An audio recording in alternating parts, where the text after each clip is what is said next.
Hello, this is Dr. Do again. This video is outside of medicine. Continue with the historical event or figures or landmarks or legend.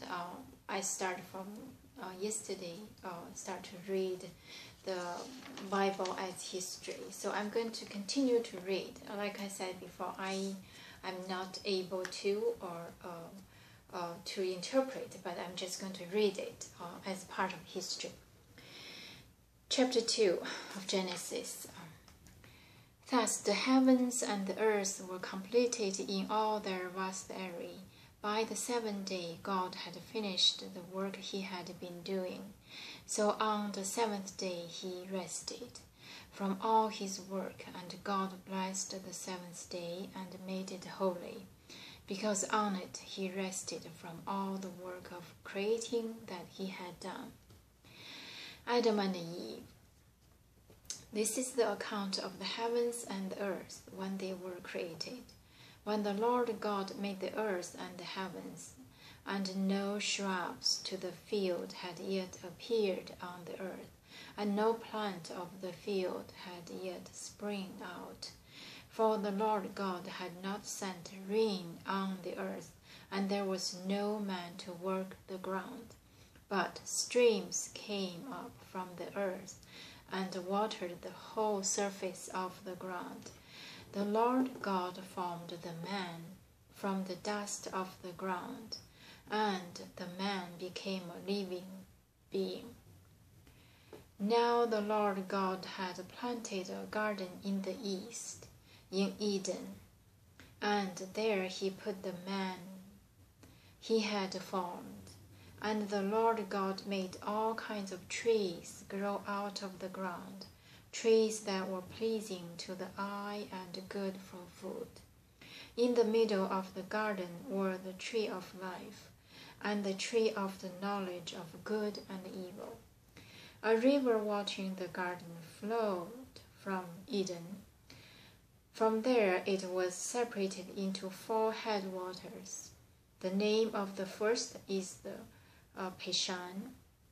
It winds through the entire land of Havilah, where there is a gold. The gold of that land is good. Aromatic resin and onyx are also there. The name of the second river is called Gihon. It winds through the entire land of Cush. The name of the third river is the Tigris. It runs along the east side of Ashur. And the fourth river is the Euphrates.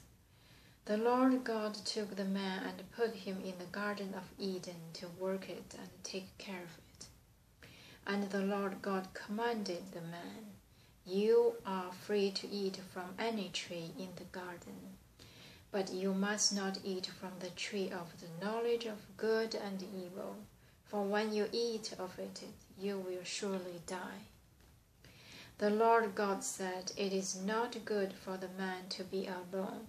I will make a helper suitable for him." Now the Lord God had formed out of ground all the beasts of the field and all the birds of the air. He brought them to the man to see what he would name them. And whatever the man called each living creature, that was its name.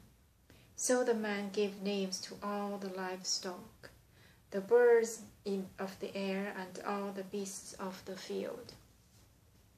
But for Adam no suitable helper was found. So the Lord God caused the name to fall into a deep sleep. And while he was sleeping, he took one of the man's rib and closed up the place with flesh. Then the Lord God made a woman from the rib he had taken out of the man, and he brought her to the man. And the man said, "This is now bone of my bones, the flesh of my flesh. She shall be called woman, for she was taken out of man." For this reason, a man will leave his father and mother and be united to his wife, and they will become one flesh. The man and his wife were both naked, and they felt no shame. The fall of man, chapter 3. Now the serpent was more crafty than any of the wild animals the Lord God had made. He said to the woman, "Did God really say, 'You must not eat from any tree in the garden'?" The woman said to the serpent, "We may eat fruit from the trees in the garden, but God did say, 'You must not eat fruit from the tree that is in the middle of the garden, and you must not touch it, or you will die.'" "You will not surely die," the serpent said to the woman, "for God knows that when you eat of it, your eyes will be opened, and you will be like God, knowing good and evil." When the woman saw that the fruit of the tree was good for food and pleasing to the eye, and also desirable for gaining wisdom, she took some and ate it. She also gave some to her husband, who was with her, and he ate it. Then the eye of both of them were opened, and they realized they were naked. So they sewed fig leaves together and made coverings for themselves. Then the man and his wife heard the sound of Lord God as he was walking in the garden in the cool of the day, and they hid from Lord God among the trees of the garden. But the Lord God called to the man, "Where are you?" He answered, "I heard you in the garden, and I was afraid because I was naked, so I hid."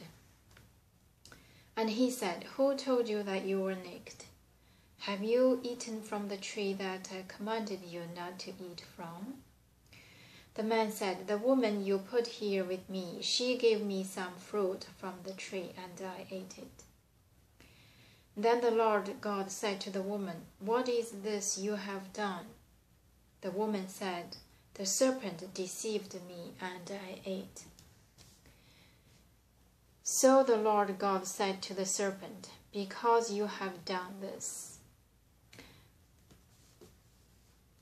cursed are you above all the livestock and all the wild animals. You will crawl on your belly, and you will eat dust all the days of your life, and I will put enmity between you and the woman, and between your offspring and hers. He will crush your head, and you will strike his heel." I'm going to stop here. Thank you for watching. I'll see you next time.